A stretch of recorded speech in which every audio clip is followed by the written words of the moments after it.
Satan has a strategy, and I'm going to reveal it to you. This is worth the price of admission. I want you to know the strategy of your enemy. Because if you know his strategy, you can thwart his plans and stay on the high road and live by faith. Satan puts 3 hats on as he tempts you. I want you to see this and understand how it is that Satan tempts people. First, he puts on the tempter's hat. This is the hat of the tempter. Some of you may wonder if this is exactly the tempter's hat. Yes, it is. I put this on. I said to my wife, honey, I'm going to wear this hat in church. She said, you're not. I said, oh, yeah. She said, why? I said, because it's the tempter hat. She said, it's not even red. I said, well, don't talk to me anymore. It's the tempter's hat. Write it down. Satan first will tempt you. He'll find the soft spot of vulnerability in your life, that area of sexual temptation, and we all have a little different nuance to this. Where the people around you have a little bit different sexual vulnerability than you have, little different nuance to this, but Satan knows the soft spot of vulnerability, the weak place in your life, and that's where he goes, right there, and tempts you and says, this is going to be the greatest sex you ever had. It doesn't matter you're alone in front of your computer. This is going to be awesome. This is going to be fantastic. You'll want to do this. This will be wonderful. And he tempts you. But he's not done with that. He takes off the tempter's hat, and after he's tempted you at the soft place of your vulnerability, he puts on the promoter hat. First, he tempts you with the sin, and then he promotes it. And he says, ooh, this is going to be like nothing's ever happened before. I'm telling you, this is going to be so good, and you'll never get caught. You can do this, and you'll never get caught. Stupid people get caught, but you're so smart, you'll never be caught. And there'll be no consequences at all. Stupid people have consequences for sin, but you are so exceptional. You'll never have any consequences. You'll never have to pay for this.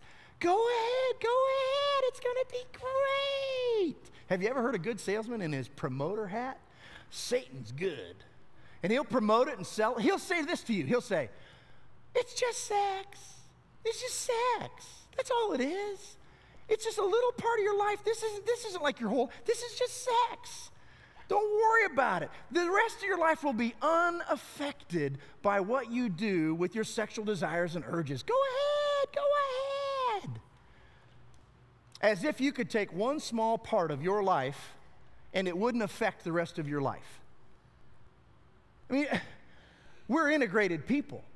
Mind, soul, body, spirit. What we do in one area has an impact. It has an effect on every area of our lives. You ever get a blister on your little toe? Hurts. Oh, ow. You walk about 3 miles with a blister on your little toe, and it becomes a big deal. And if someone says to you, it's just your little toe.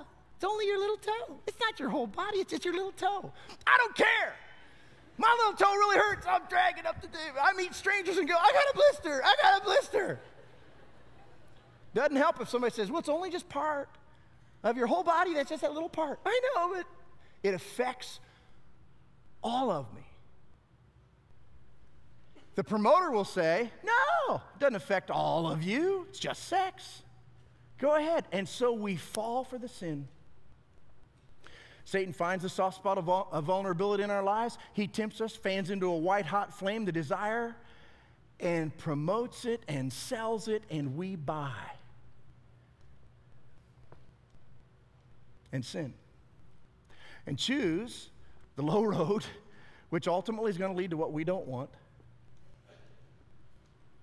We buy it. You say, well, then we're done, right? And that's it. Satan's won. And no, he has 3 hats. That's only the second hat. After he promotes the sin and you sin and give in to sin, he puts on the accuser hat. The hat of the accuser. This is the accuser hat. And he says to you, what have you done? Did you sin? Oh, that's it for you. You're done. You're out of the game, out of the race. You are damned for all time. You're going to hell, baby. And there's no hope for you, maybe for others, but you sinned. You better not even go to church. You should be so ashamed of yourself Don't show your face in church ever again. You go to church, the ceiling will fall in. You better pass out hard hats if you ever go to church. And now watch, the devil who tempted you and then promoted the sin, after you sin, buries you with shame and guilt and leaves you in a pile without hope, without God. And that's what he wants. Listen, that's what he wants. That you're out of the race, out of the game, done.